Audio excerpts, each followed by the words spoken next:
Depois de promessas grandiosas e de uma aliança marcada pelo fogo do céu, a narrativa desce ao íntimo da casa de Abrão, e aqui, no silêncio dos corredores da tenda, a fé vacila e a carne toma o controle. Sarai, esposa estéril, já cansada de esperar o cumprimento da promessa divina, olha para sua velhice e para o ventre seco, e decide intervir com seus próprios meios. A esterilidade, que na cultura antiga era vista como vergonha e maldição, pesava sobre ela como um fardo insuportável. Então, num gesto de desespero, ela oferece a Abrão sua serva egípcia, Agar, para que por meio dela pudesse gerar descendência. A voz de Sarai é carregada de dor e impaciência. Eis que o Senhor me tem impedido de dar à luz. Une-te, pois, à minha serva, talvez assim eu venha a ter filhos por meio dela. E Abrão, aquele que havia crido diante das estrelas, cedeu à voz da esposa. Assim, a promessa que deveria vir pela fé foi substituída por um plano humano, marcado por ansiedade e pragmatismo. Agar concebeu, e com isso a casa de Abrão foi atravessada por tensões invisíveis. A serva, ao sentir-se grávida, olhou para Sarai com desprezo. A senhora, que antes dominava, agora era humilhada pelo olhar altivo da escrava. E Sarai, tomada por ira e frustração, acusou Abrão: seja sobre ti a afronta que me é feita. O patriarca, passivo, entregou a serva nas mãos de Sarai, que a afligiu com dureza. Agar, ferida e rejeitada, fugiu para o deserto, levando em seu ventre o fruto da impaciência humana. E ali, no silêncio árido do ermo, surge a revelação inesperada. O anjo do Senhor encontra a escrava fugitiva. Não era apenas um mensageiro, mas a manifestação do próprio Deus em forma visível, descendo até a miséria de uma mulher desprezada. O anjo pergunta: Agar, serva de Sarai, de onde vens e para onde vais? Uma pergunta que revela não apenas sua fuga, mas a condição existencial de todo ser humano que tenta fugir da dor sem direção. No meio da solidão, Deus fala de promessa também a Agar. Ela retornaria à casa de Sarai, mas seu filho seria numeroso em descendência. Contudo, a profecia vinha marcada pela dor. O menino seria como jumento selvagem, viveria em conflito com todos, e sua mão estaria contra todos, assim como a de todos contra ele. E o nome que lhe foi dado, Ismael, significava: o Senhor ouviu a tua aflição. Agar, tomada pelo assombro de encontrar-se viva após ver o Deus que vê, declarou: tu és o Deus que me vê. E o poço daquele encontro foi chamado de Beer-lahai-roi, o poço do vivente que me vê. Assim nasceu Ismael, filho de Abrão com Agar, fruto da pressa humana, diante da promessa divina. Mas esse nascimento não seria apenas uma solução temporária, seria uma ferida que atravessaria gerações, trazendo divisão, conflito e dor até o fim da história. Depois de promessas grandiosas e de uma aliança marcada pelo fogo do céu, a narrativa desce ao íntimo da casa de Abrão, e aqui, no silêncio dos corredores da tenda, a fé vacila e a carne toma o controle. Sarai, esposa estéril, já cansada de esperar o cumprimento da promessa divina, olha para sua velhice e para o ventre seco, e decide intervir com seus próprios meios. A esterilidade, que na cultura antiga era vista como vergonha e maldição, pesava sobre ela como um fardo insuportável. Então, num gesto de desespero, ela oferece a Abrão sua serva egípcia, Agar, para que por meio dela pudesse gerar descendência. A voz de Sarai é carregada de dor e impaciência. Eis que o Senhor me tem impedido de dar à luz. Une-te, pois, à minha serva, talvez assim eu venha a ter filhos por meio dela. E Abrão, aquele que havia crido diante das estrelas, cedeu à voz da esposa. Assim, a promessa que deveria vir pela fé foi substituída por um plano humano, marcado por ansiedade e pragmatismo.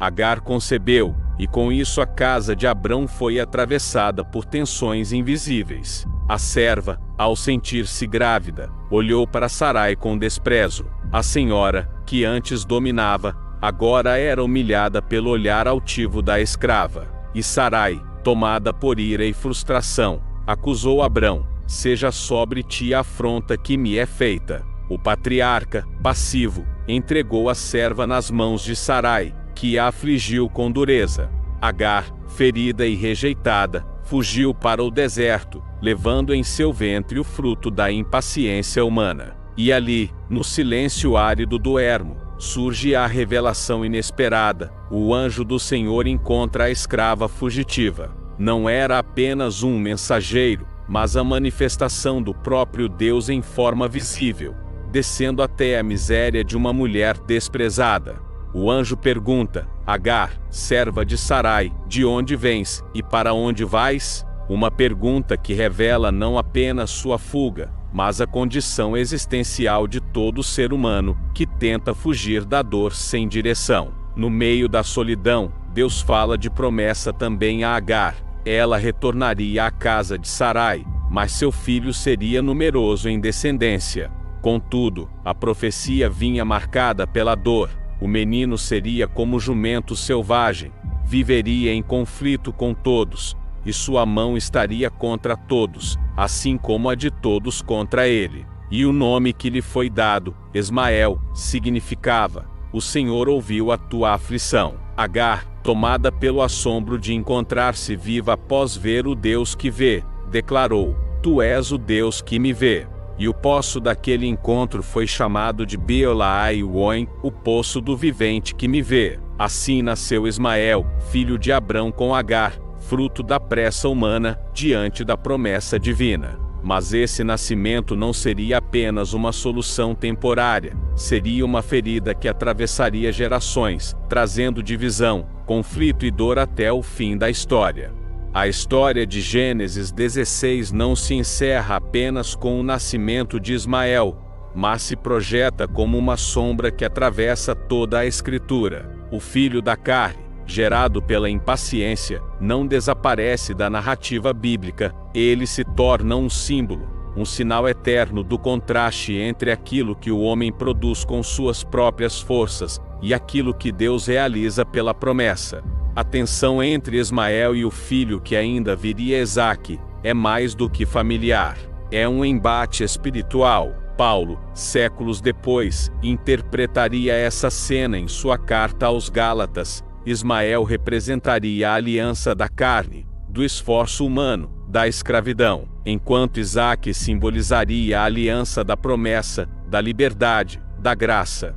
Assim, o episódio de Agar não é apenas um detalhe da genealogia de Abraão, mas uma parábola viva do conflito entre fé e obras, entre a confiança na promessa divina e a ansiedade humana de antecipar o tempo de Deus. Agar, que fugia, encontrou um Deus que a viu, e essa é a chave espiritual deste capítulo.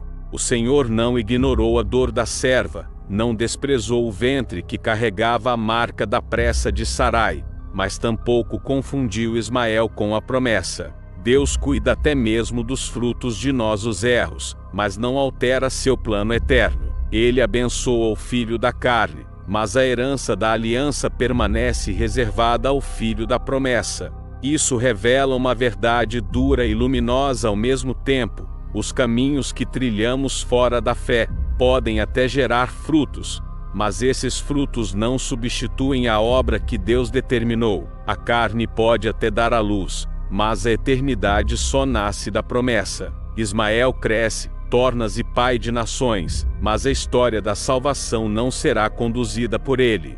Sua linhagem, em muitos momentos, será rival, trazendo guerra e tensão. Ainda assim, o nome Ismael permanece como testemunho. O Senhor ouviu a tua aflição. Até no filho não prometido, Deus deixa uma marca de sua compaixão. Esse paradoxo, bênção e conflito entrelaçados, nos ensina que o Altíssimo não se limita às fronteiras de nossas escolhas erradas. Ele entra na dor, dá nome, dá destino, mas não cede quanto à sua promessa original. A carne pode gerar turbulência, mas a promessa permanece intacta. Teologicamente, Gênesis 16 se torna um espelho da própria condição humana. Somos todos tentados a ajudar Deus a encontrar atalhos quando a espera se torna longa, a transformar o desespero em decisões precipitadas. Mas, ao fim, descobrimos que toda pressa espiritual custa caro, porque gera descendência de conflitos. Sarai quis adiantar a promessa e abriu uma ferida que atravessaria gerações. Abrão quis ouvir a voz da razão prática, e deu vida a um filho que seria lembrado mais pela luta do que pela paz. E no entanto, mesmo no erro, o Deus que vê se revela. Ele não abandona Agar, não despreza Ismael, não anula sua palavra. Ele mostra que sua promessa é soberana, e que sua fidelidade não é anulada pela infidelidade humana. Assim, Gênesis 16 é ao mesmo tempo ferida e cura, queda e revelação. A ferida é a carne tentando substituir a promessa. A cura é o Deus que vê, o Deus que fala no deserto, o Deus que preserva sua aliança, mesmo quando os homens tentam reescrevê-la. No final, o poço de Agar, Beolai-Uon, torna-se símbolo da esperança. O Deus que vê continua a olhar para aqueles que se sentem invisíveis, rejeitados e esquecidos. Ele vê o escravo fugindo, vê o ventre aflito, vê a dor que nasce das escolhas erradas. Mas sua promessa segue incólume, sua aliança permanece, e seu fogo continua aceso desde a noite em que caminhou entre os pedaços em Gênesis 15. Ismael viverá, crescerá e será lembrado, mas o filho da promessa ainda está por vir. E esse contraste eterno nos lembra: a carne pode produzir movimento, mas só a promessa gera salvação. E o Deus que vê é também o Deus que julga, dividindo entre aquilo que nasce da pressa humana e aquilo que brota da fidelidade divina.